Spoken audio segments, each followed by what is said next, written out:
Сәлем достар, қалдарыңыз қалай?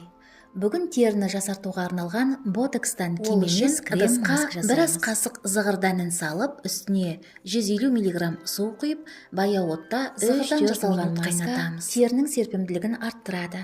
Бет өңін текстеп, достар, каналға жазылыңыздар. Мұнда сізге керекті рецепттер табатыныңызға дайын болған зығырды бөлме температурасында суытамыз. Кремнің әсерін күшейту үшін бізге бір бума ақжелкен керек. Ақжелкеннің жапырақтарын үзіп аламыз.